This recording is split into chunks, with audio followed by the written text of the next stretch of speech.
오늘 우리가 같이 보게 될 말씀은 여호수아서 2장입니다. 구약성경 321쪽, 구약성경 321쪽 여호수아서 2장, 2장 전체인데요. 우리가 같이 잠깐 읽을 곳은 8절부터 14절까지만 읽도록 하겠습니다. 8절부터 14절까지 한 절씩 교독해 봅니다. 또 그들이 눕기 전에 라합이 지붕에 올라가서 그들에게 이르러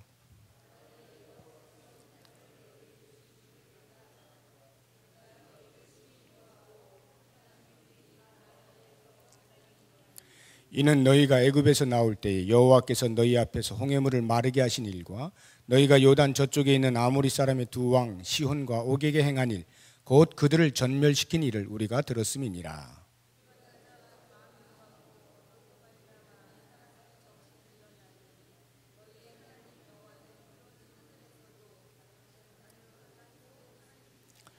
그러므로 이제 청하노니 내가 너희를 선대하였은즉 너희도 내 아버지의 집을 선대하도록 여호와로 내게 맹세하고 내게 증표를 내라.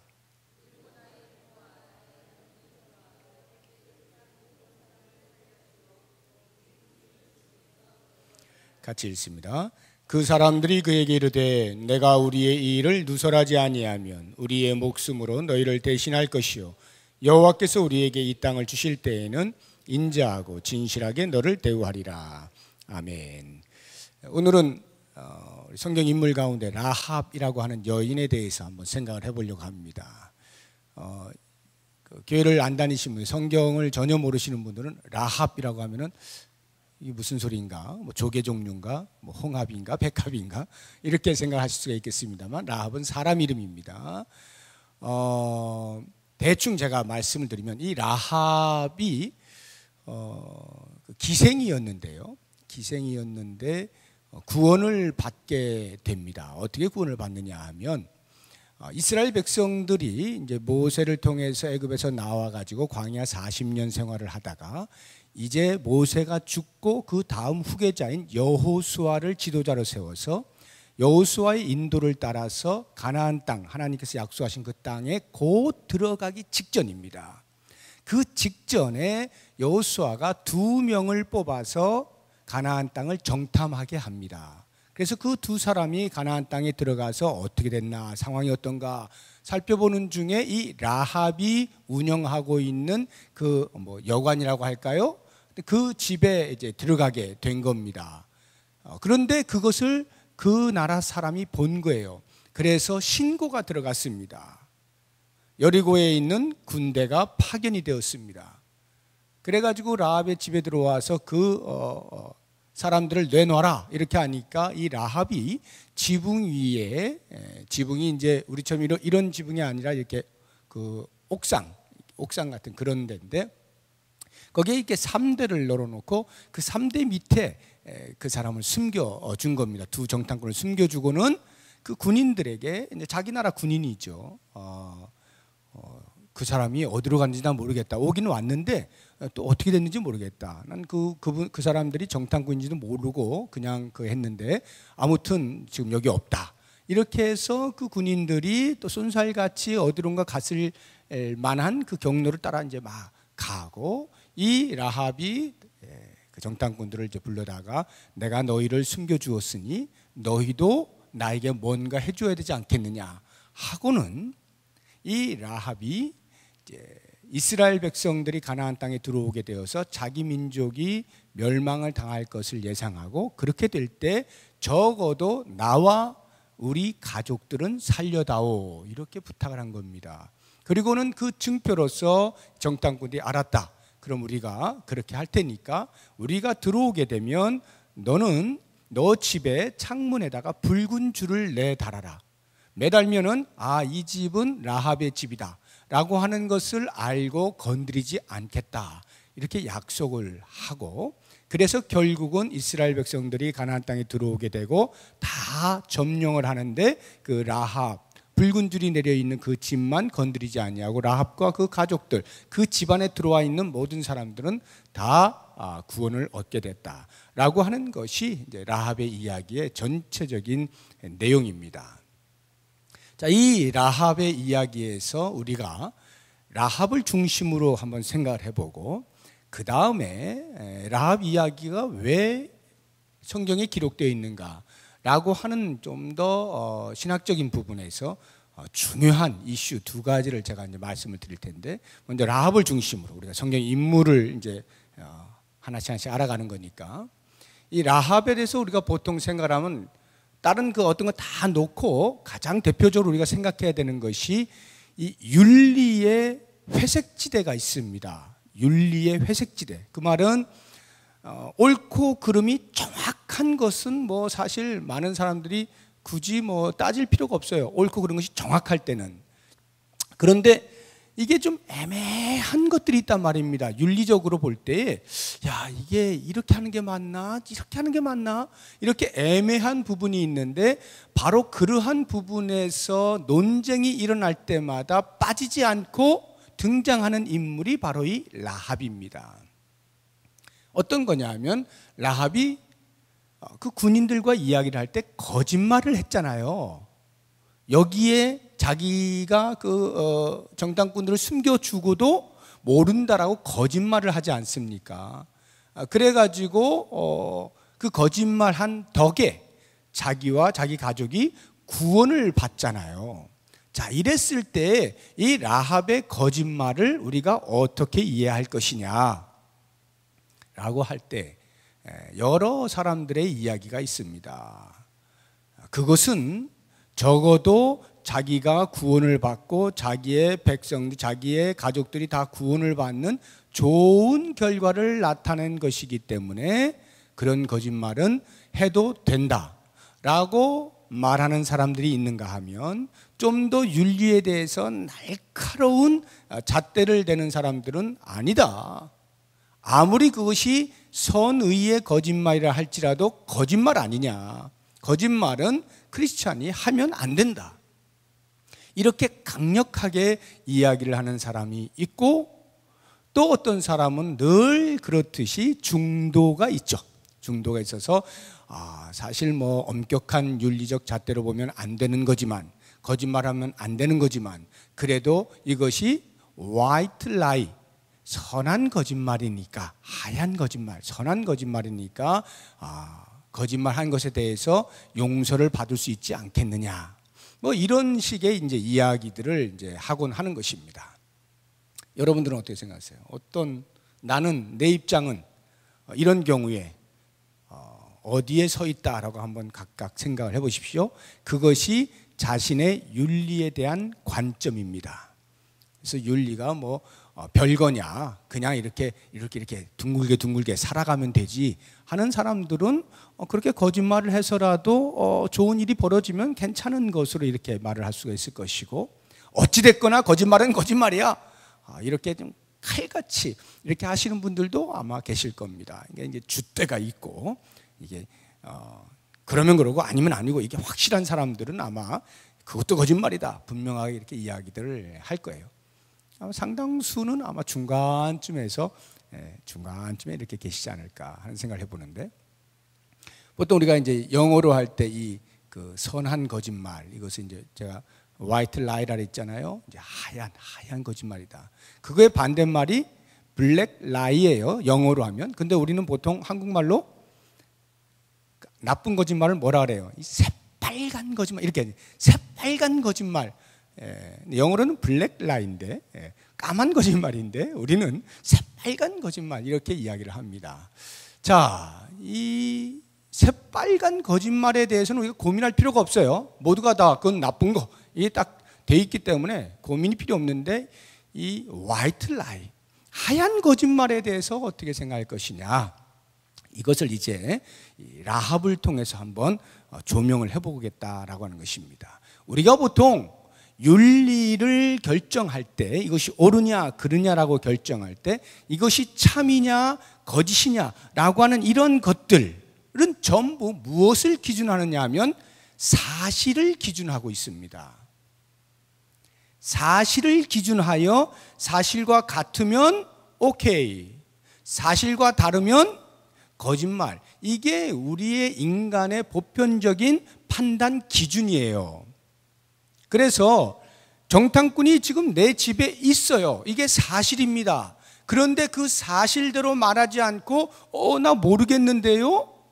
라고 하는 것에 대하여 우리는 거짓말이라고 판단을 하게 되는 것입니다. 그래서 어떤 사람은 재밌게 이야기하더라고요. 아마도 추측을 하는 거예요. 라합이 이렇게 구원받은 백성이기 때문에 참 좋은 사람 아니었겠느냐? 거짓말을 안 했을 것이다. 그러니까 아마 이렇게 하지 않았을까 하면서 뭐 지팡이 같은 거 하나를 가지고 땅을 툭툭 두드리면서 여기 없어요, 여기 없어요, 이렇게 했을 것이다. 무슨 말인지 아세요? 지금 여기 두드리면서 여기 없다, 이거 여기 저 위에 있지 여기는 없어요. 그러니까 거짓말은 안 한 거다 이거죠. 뭐 이런 식으로 이렇게 말장난을 하는 사람들도 있어요. 그런데 중요한 것은 우리가 라합을 통해서 이 윤리를 판단할 때 지금까지 우리가 생각해왔던 그 기준, 사실이라고 하는 이 기준, 이것을 한번 다시 생각해 보자라고 하는 것입니다. 과연 성경은 거짓을 말할 때 무엇을 기준하여 거짓이다, 참이다라고 말을 할까? 물론 우리의 보편적인 것은 다 이 사실에 기준하는 것이 맞습니다. 그러나 라합을 통해서 우리들에게 들려주고 있는 것은 또 다른 기준이 있다라고 하는 것 같습니다. 그게 뭐냐 하면 사람이 하나님의 편에 서 있느냐 그렇지 않느냐라고 하는 것으로 참과 거짓을 구별한다라고 하는 이야기입니다. 무슨 말이냐면 라합이 이 민족주의자적 입장에서 보면 이건 너무나 못된 사람이죠. 매국노 아닙니까? 나라를 팔아먹은 사람이잖아요. 지금 자기의 그 말 하나로 인하여서 자기 나라의 흥망성쇠가 결정돼 곧 멸망을 당할 거예요. 이스라엘 군대에 의해서 멸망을 당하기 일보 직전에 이 정탐꾼을 만약에 군인들에게 넘겨준다고 할 것 같으면 이 정탐꾼들이 잡힌 것으로 인하여서 이스라엘군에 치명타를 입히고 뭔가 위축되게 만들고, 그리고 우리 이 여리고 군들도 사기가 충천해서 뭔가 으쌰으쌰해서 쳐들어오게 되어질 이스라엘군과 맞부닥치면서 뭔가 한번 해볼 만한 그런 기회가 될 수도 있잖아요. 이 라합이 그 정탐꾼을 내주는 순간 그럴 수 있는 가능성이 얼마든지 있는데 라합은 그렇게 하지 아니하고 오히려 자기와 자기 가족 겨우 그들의 손에 죽지 않고 구원을 받을 그 하나를 위하여 나라 전체를 팔아먹은 거예요. 마치 한일합방 당시에 이완용이가 그렇게 했던 것과 같은 그러한 모습이 라합에게서 보이고 있는 것입니다. 제가 언젠가도 말씀을 드렸는데 외국에서 오래 생활을 하다 보니까 저도 모르는 사이에 이 민족주의가 아주 이렇게 저절로 막 배겨 있어요. 보통 이렇게 밖에 나가 보면 이제 애국자가 된다고 그러잖아요. 외국에 나가 보면 우리나라가 얼마나 좋은지, 우리나라를 막 사랑하는 마음이 저절로 막 생기고 우리나라에 대해서 관심이 많아지고 이러거든요. 저도 모르게 이 민족주의가 막 싹트고 있었어요. 그래서 외국 사람들과 어떤 대화를 하다가 혹시 우리나라를 뭐 흉을 본다거나 이러면 저도 모르는 사이에 여기서 막 화가 이렇게 일어나는 거예요. 그래가지고 평소에는 조근조근 이렇게 이야기하던 제가 그런 어떤 우리나라를 안 좋게 이야기하는 소리가 들리는 순간에 저도 모르게 말이 빨라져요. 끝내주게 영어가 나와요. 그래가지고 막 다다다다다 하면서 그 사람을 완전히 그냥 주눅들게 만들어버립니다. 그러고 나서 제가 끝나고 나면 야, 이건 내가 왜 이랬지? 왜 이렇게 심하게 하지? 라는 생각이 들 만큼 이 민족에 대한 그 가슴이 막 이렇게 뜨거워져요.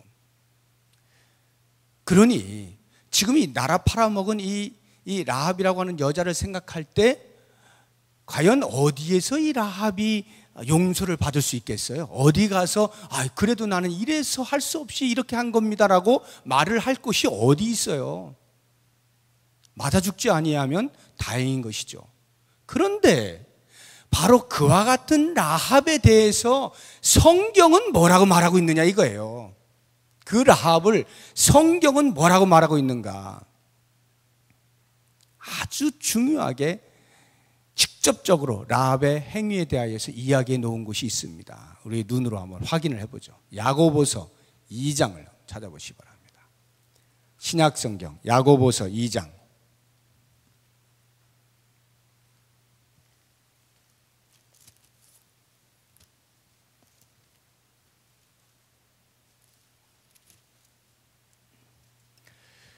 신약성경 374쪽 위에 보면 페이지 수가 나옵니다.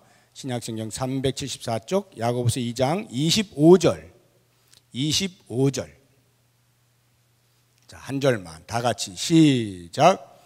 또 이와 같이 기생 라합이 사자들을 접대하여 다른 길로 나가게 할 때에 행함으로 의롭다 하심을 받은 것이 아니냐? 이 말은 행함으로 의롭다 하심을 받았다라고 하는 말이죠. 기생 라합이, 사자들은 그 정탐꾼들을 말하는 거예요. 그들을 접대하여 숨겨줌으로 다른 길로 나가게 할 때에 군인들의 눈을 피해서 무사히 빠져나가게, 자기 나라를 다 정탐하고 이스라엘 군 진영으로 다시 갈 수 있게 만들어준 그것이 행함으로 의롭다 하심을 얻은 것이다, 이렇게 이야기하고 있는 거예요. 이게 성경의 가르침입니다. 그렇다면 성경은 과연 무엇을 기준하여서 참과 거짓을, 무엇을 기준하여서 옳은 것과 그른 것을 구별하고 있느냐 말이에요. 분명히 라합은 사실과 다른 이야기를 하잖아요. 그러면 거짓이라 말해야 되고 틀렸다라고 말을 해야 되고 잘못이라고 말을 해야 하는데, 그것이 일반적인 성경의 가르침인데 이 라합에 대해서만큼은 성경이 말하기를 그의 행위가 의롭다라고 말하는 겁니다. 왜요? 여기에서의 기준은 사실 여부에 있지 아니하고 그가 하나님 편에 서 있느냐 그렇지 않느냐를 기준하여서 평가를 하고 있기 때문인 거예요. 이것이 매우 중요합니다. 우리의 삶에서 때때로 내가 하고 있는 행위와 내가 하고 있는 말들이 얼마나 하나님 보시기에 바르냐라고 하는 것을 판단하고자 할 때 내 중심이 하나님 편에 서 있는가 아닌가 라고 하는 것으로 보시면 거의 틀림이 없는 것입니다. 그래서 우리의 삶에 잠시 잠깐 일어나는 이런저런 일들에 대해서 언제나 사실을 기준하여 하는 것도 중요하지만 그보다 더 중요한 것이 이 사람이 하나님에 속한 자인가, 하나님의 편에 있는 자인가, 내가 지금 이 말을 해서 하나님이 기뻐하실 것인가 라고 하는 관점에서 그 기준으로 바라보게 되면 라합은 나라적으로 볼 때는 엄청나게 큰 실수를 한 사람이고 잘못을 한 사람이지만 하나님의 관점에서 볼 때는 그 하나님의 베푸시는 구원 아래로 들어온 말할 수 없이 귀중한 의로운 자다라는 평가를 받는 것입니다. 제가 우리 아버님 이야기를 언젠가 한번 잠깐 드린 적이 있는데, 우리 아버님이 거의 70이 한참 넘으셔가지고 세례를 받으셨습니다. 목사의 아버지가 그러신가? 이러시는 분이 계시는지 모르겠는데 그럴 수 있어요. 70이 한참 넘어 거의 80 다 돼서 세례를 받으셨어요. 거의 80 다 돼서. 교회를 다니시기는 꽤 오래됐습니다. 물론 그 전에는 이제 교회를 극심하게 반대했다는 건 제가 말씀드렸죠. 그러다가 이제 교회를 나가게 되었고 한 10수년을 다녔음에도 불구하고 세례를 계속 안 받는 거예요. 아들이 얼마나 답답하겠어요. 아버지 왜 세례를 안 받으십니까? 아버님의 말씀이, 야, 구원을 받으면, 예수 믿는 사람이 구원을 받으면 천국 간다는데, 그러면 지금 네 할머니, 우리 아버지의 어머니죠, 네 할머니는 지금 어디 계시냐? 제가 대답은 못하고 아시면서 그러면 지금 내 어머니는 지옥에 가 계시고 나는 세례 받으면 천국 가는데 이거 말이 안 된다. 난 그렇게 못해. 지금까지 세례를 안 받으신 이유가 그거예요. 당신의 어머니는 지금 지옥불에 뜨겁게 그거 하고 있는데 내가 어떻게 나만 편하자고 천국 가냐? 난 세례는 못 받아. 그렇게 고집하시다가 결국에는 무엇을 깨달으셨는지 세례를 받으셨거든요. 제가 왜 이 말씀을 드리냐 하면 우리들이 보편적으로 생각할 때 사람들의 보통 생각이 우리 아버지와 같은 생각들이다 이런 말이에요. 야, 우리나라가 지금 다 죽게 생겼는데, 우리나라가 지금 멸망하게 생겼는데 너 혼자 잘 살겠다고, 너 혼자 구원받겠다라고 네가 어떻게 정탐꾼을 숨겨주고 그런 매국노 같은 일을 할 수가 있어? 라고 지적을 받을 라합을 성경은 그의 행위가 의롭다 함을 얻었노라 라고 말을 하고 있다는 거예요. 구원이라고 하는 것이 얼마만한 사건이냐라고 하는 것을 우리에게 반증해 주고 있는 거예요. 구원이 무엇이냐?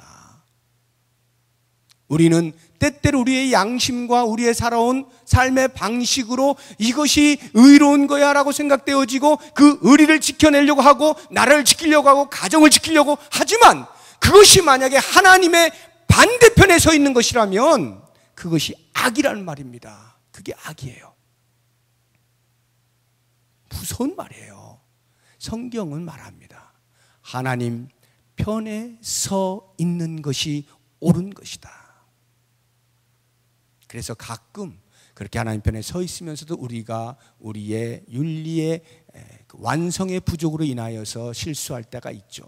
그러나 그럴지라도 그는 하나님 편에 서 있는 것, 이게 중요한 거예요. 자, 이런 이제 그 라합에 대한 이야기들. 그래서 라합이 마치 우리가 일반적인 눈으로 볼 때는 아주 잘못된 선택을 한 것 같지만 성경은 그녀의 선택을 올바른 선택이라 이렇게 손을 들어주고 있다는 것을 꼭 기억하시고, 이제부터 제가 이 라합 이야기가 여호수아서에 등장하고 있는 이유가 무엇이냐라고 하는 것을 조금 더 깊이 있게, 이 라합을 중심으로 하지 아니하고 성경 전체에서 라합이 차지하고 있는 비중과 그 이유가 무엇이냐를 제가 두 가지로 중요한 이야기를 하려고 합니다. 첫 번째가 뭐냐 하면, 왜 라합 이야기가 지금 여호수아가 이제 가나안 땅에 들어가기 직전에 등장하고 있느냐? 그것은 하나님의 언약의 최종 확증으로서 주어진 이야기입니다. 하나님의 언약은 아브라함으로부터 시작하여서 모세에 이르러서, 모세가 죽고 그 다음 여호수아에게 이르러서 반드시 이스라엘 백성들이 하나님이 약속하신 가나안 땅에 들어간다. 이게 하나님의 언약 아니겠습니까?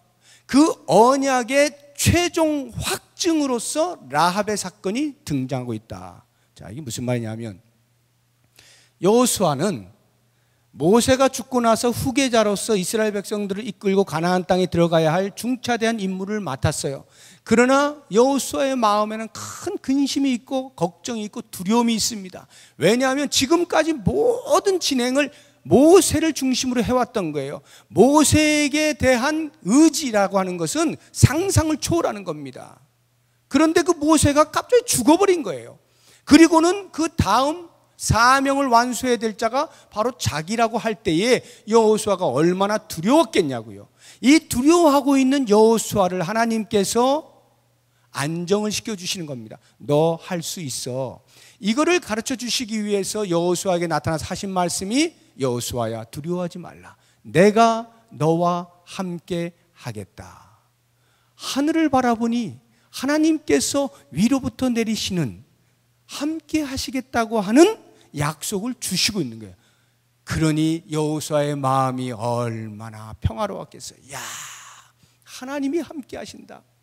과거에 모세와 함께 하셨던 그 하나님이 나와 함께 하시겠대. 모세와 함께 하셨을 때마다 승리를 불러주셨던 그 하나님이 나와 함께 하시겠대.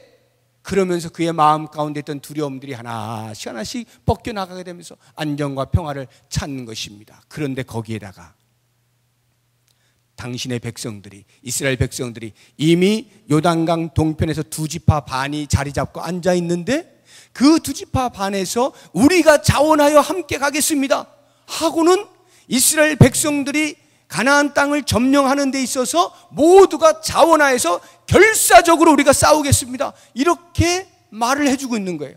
그러니 보세요. 위로는 하나님으로부터 약속의 말씀을 받아요. 자기의 내면에서는 뜨거운 확신이 생겨요. 그리고는 밖에서 동료들이 함께 하겠노라고, 죽기를 각오하겠노라고 그렇게 해주니 얼마나 튼튼해요. 가슴이 뿌듯했을 거예요. 야, 이제 될만 하겠다. 그럼에도 불구하고 혹시 모를 어떤 한 가지를 위해서 하나님께서 하나를 더 보여주시는 거예요. 그게 라합 이야기라고요. 그 하나가 뭘까요? 혹시 그렇게 다 준비가 되어 있다 할지라도 막상 가나안 땅에 들어가 가지고 그 가나안에 있는 백성들과 더불어서 전쟁을 벌이게 될 때에 그들의 시야 속에 들어오는 그 대적들을 보고 그만이야 마음이 약해지거나 놀래서 도망갈 수도 있을 그 가능성. 제가 왜 이 말씀을 드립니까? 40년 전에 이미 12명의 정탐꾼 가운데 10명이 그것을 했잖아요. 하나님께서 이제 들어가 라고 했는데도 불구하고 자기들의 눈으로 직접 보면서 그들은 우리에 비하면 거인이야 장대야, 와 우리는 그들의 밥이야, 메뚜기밖에 안 돼 이러면서 스스로를 비하하면서 우리는 절대 정복 못해 라고 해서 물러난 거 아니에요. 그래서 하나님의 징계로서 40년을 광야에서 생활했던 거 아니에요. 그러한 역사를 알고 있는 하나님께서 여호수아도 혹시 다시 그들을 직접 눈으로 볼 때 그런 두려운 마음이 생길지 몰라 하나님이 그 마지막 최종 확인의 작업으로 라합 이야기를 주셨다고요. 왜요? 라합을 통해서 그 정탐꾼들이 들은 이야기는 상상을 초월하는 이야기입니다. 같이 한번 볼까요? 본문의 말씀 9절 보십시오.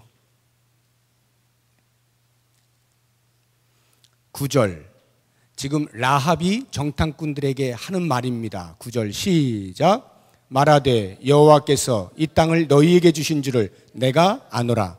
우리가 너희를 심히 두려워하고 이 땅 주민들이 다 너희 앞에서 간담이 농나니. 이게 라합의 이야기예요. 정탐꾼들이 얼마나 신기했겠어요. 세상에 40년 전에는 우리 정탐꾼들이 들어가가지고 그렇게 간담이 녹아서 아이고 우리 못 들어가 이랬는데 지금 보니까 라합이 자기들을 보고 간담이 녹아 있다는 거예요. 이야, 이게 무슨 일이야? 하나님께서 그들에게 봐, 내가 너희에게 약속한 땅 너희는 정복할 수 있는 거야. 잘 들어봐. 대적들로부터 오는 소리를 들어봐. 걱정하지 마 라고 마지막 도장을 찍어주시는 사건이다 이 말이에요. 그러면 여러분 이 두 정탐꾼이 야, 그 라합 여자 이야기 하나 그 듣고 어떻게 그 나라 백성들이 다 그럴 것이라고 어떻게 생각할 수 있겠느냐 라고 생각하실지 모르겠습니다만 이미 나라 전체가 간담이 녹아 있는 거예요. 왜요? 두 정탐꾼이 들어왔는데 그들이 뭐 나 정탐꾼 머리에다 딱 써놓고 뭐 들어옵니까? 나름대로 뭐 정탐꾼답게 이렇게 딱 이게 그 위장을 해가지고 그 가나안 백성들처럼 이렇게 왔을 거 아니에요? 그럼에도 불구하고 그 두 사람이 라합이 운영하고 있는 그 여관에 들어갔다라고 하는 것을 어떤 사람이 보았다는 말은 그만큼 모든 백성이 다 촉각을 곤두세우고 보고 있는 거예요. 혹시라도 지금 이스라엘 백성들이 누군가 와가지고 어떻게 되지 않을까? 전부가 다 파수꾼이 돼서 지켜보고 있는 거예요. 긴장하고 있다 이런 말이에요. 그러니까 그 두 사람 왔다는데 누가 파견돼요? 군대가 파견이 되잖아. 그 두 사람 왔다는데 군대가 파견돼서 즉각적으로 야 라합아 내놔. 저는 몰랐어요. 그러니까 어떻게 해요? 그냥 바로 돌아갑니까? 아니요. 이 사람들이 그래 어디로 갔단 말이야? 그래서 그 사람들이 도주했을 가능성이 있는 도주로를 향하여 요단 나루터까지 쫓아가는 거예요. 그리고는 성문 딱 닫아버리고 이 정도로 나라 전체가 지금 이스라엘 백성들이 언제 쳐들어올지 모를 것에 대하여 바짝 긴장하고 간담이 서늘해져 있는 거예요. 그래서 10절 보십시오.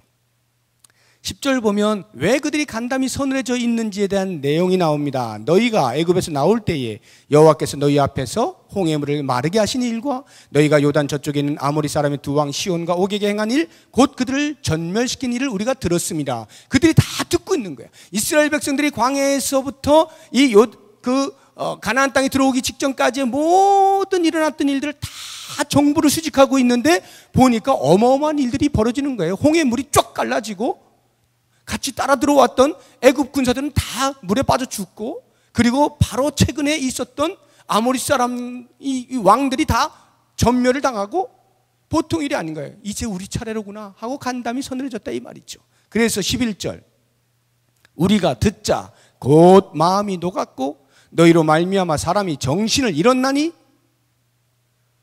제정신이 아니다 이런 말이죠. 그 이유가 어디 나와 있어요? 그 뒷부분, 너희의 하나님 여호와는 위로는 하늘에서도 아래로는 땅에서도 하나님이시니라. 너희의 하나님 여호와는 상천하지의 하나님이시다, 유일한 신이시다 라고 하는 것을 그 가나안에 있는 모든 백성들이 인식하고 있었다 이 말이에요. 그 위대하신 하나님, 하나님이 그들과 함께하기만 하면 언제나 승리를 불러일으키는 그 소식들을 다 듣고 이미 그들이 간담이 서늘하여 있다는 것을 정탐꾼들을 통하여 알게 하고 여호수아로 하여금 그 보고를 받게 하는 거죠. 24절 보십시오. 2장 24절. 정탐꾼들이 돌아와서 여호수아에게 하는 말입니다. 다 같이 시작. 또 여호수아에게 이르되 진실로 여호와께서 그 온 땅을 우리 손에 주셨으므로 그 땅의 모든 주민이 우리 앞에서 간담이 녹더이다. 얼마나 달라졌어요. 40년 만에. 40년 전에는 그 정탐꾼들이 우린 절대 못 가, 죽어도 못 가, 가면 다 죽어, 가면 안 돼, 이렇게 하던 그들이 보세요, 우리 손에 주셨습니다. 그들이 간담이 녹아 있어요. 우리 이제 들어가기만 하면 됩니다. 하나님께서 라합의 사건을 통하여서 그 어마어마한 나라를 구원하는, 하나님의 약속의 땅으로 들어가게 하는 그 여호수아에게 마지막 언약의 최종 확인으로서 이 사건을 쫙 보여주시고 그들의 소리를 듣게 하심으로써 말할 수 없는 큰 평안 가운데 정복하게 만드셨다 이 말이에요. 자, 바로 여기에서 오늘날 우리가 신앙생활을 할 때 말이죠, 하나님께서 우리들을 하나님 나라로 인도해 가시는 과정 속에서 이미 이와 같은 승리를 보장해 주셨다는 것입니다. 그 승리의 보장의 표식이 그리스도의 이 땅에 오심이고, 그리스도께서 십자가에 못 박혀 죽으심으로 우리의 모든 죄를 사하시고 부활하셔서 하늘을 소망하는 부활의 신앙을 갖게 만드신 것이고, 그리스도께서 승천하시면서 성령을 보내주셔서 우리의 마음 가운데 임재케 하심으로 성령이 우리와 함께 하시는 동안에는 언제나 우리가 가는 발걸음이 다 뭐예요? 승리다 이거예요. 그 승리를 우리에게 보장해 주시는 삶을 살게 하시는 거예요. 그렇기 때문에 오늘을 사는 우리들은 더 이상 우울 모드로 살면 안 돼. 우울 모드로 살면 안 돼요. 어떤 식으로 살아야 돼요? 여호수아 식으로, 여호수아 표로 그렇게 사는 거예요. 제 영어 이름이 뭐라고요? 제 영어 이름이 뭐라고요? 제가 여러 번 얘기했는데 제가 영어 이름이 여호수아라니까. 조슈아. 여호수아식으로 살아야 돼요. 이미 승리를 보장받은 사람답게 사는 겁니다. 그러니까 오늘을 나는 이미 정복자로 산다. 이 악한 세상에 대하여 그리스도의 말씀을 들고 나아갈 때 정복자로 산다. 나를 통하여 하나님의 나라를 이루시는 복의 통로로 세우셨다. 이런 확신을 가지고 사는 겁니다. 이게 라합 이야기가 우리에게 들려주고 있는 이야기예요. 이제 마지막 한 가지만 짧게. 왜 라합 사건이 이렇게 기록이 되어 있느냐? 다른 그 무엇보다도 하나님의 인간을 구원하시는 방법은 대충 어떻게 하다 보니까 얼렁뚱땅 그냥 이렇게 그물을 확 던졌는데 그 그물 속에 들어온 사람들 구원해 주신 것이 아니다 이 말이에요. 하나님의 구원은 한 사람에 대하여 아주 치밀하게 계획을 세워서 그 계획을 이루신다라고 하는 것을 라합을 통하여 보여주시는 거예요. 여러분, 정탐꾼이 두 사람이 그 여리고에 들어갔어요. 근데 어쩌다가 들어갔는데 그 여관이 라합이 운영하는 여관이었고, 그 주모의 이름을 알아보니까 라합이었어. 어떻게 하다 보니까 그 사람이고, 어떻게 하다 보니까 그 사람이 자기들을 숨겨줬고, 그래서 어떻게 하다 보니까 협상을 벌이게 됐고, 그래서 어떻게 하다 보니까 우리가 그 가정을 살려주게 되었다. 그런 구원이 아니에요. 라합의 구원은 그런 구원이 아닙니다. 하나님께서 라합을 구원하시기 위하여 정탐꾼 둘을 보내신 거예요. 그렇게 보여지십니까?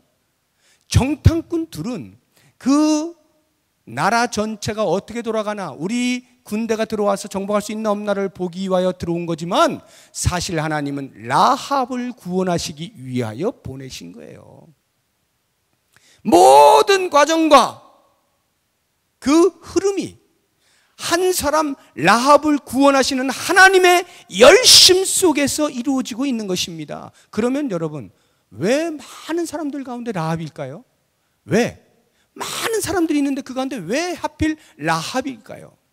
그것은 오늘 우리들로 하여금 나의 구원이 어떠한가를 라합을 통하여 반추하여 보라라고 하는 것입니다. 샘플로 우리에게 보여주시는 거예요. 왜? 이 라합이 어떤 사람이라고요? 기생이라 그랬잖아요. 기생.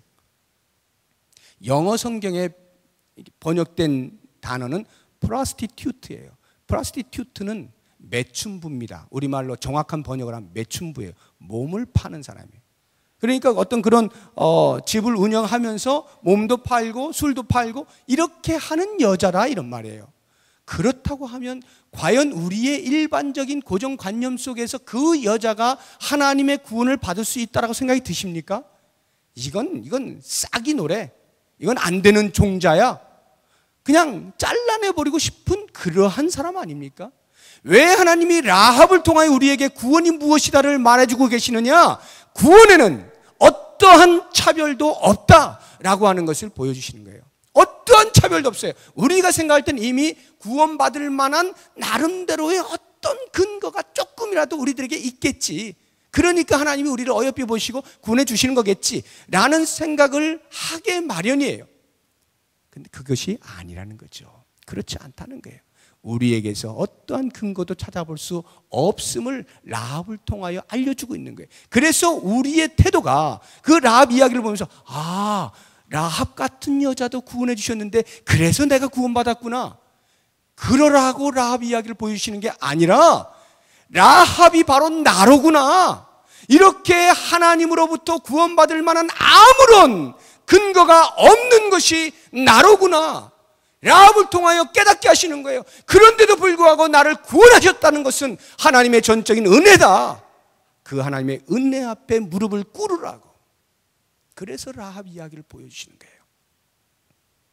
라합은 우리가 인간적으로 우리의 편에서 볼 때는 라합이 그렇게 하나님의 편에 서서 하나님의 사람들을 숨겨줌으로 구원을 얻은 의로운 행위를 한 올바른 선택자라고 말할 수 있지만, 오히려 그 이면에는 하나님께서 한 영혼을 구원하시는 올바른 선택을 하고 계신다는 것을 우리에게 보여주는 겁니다.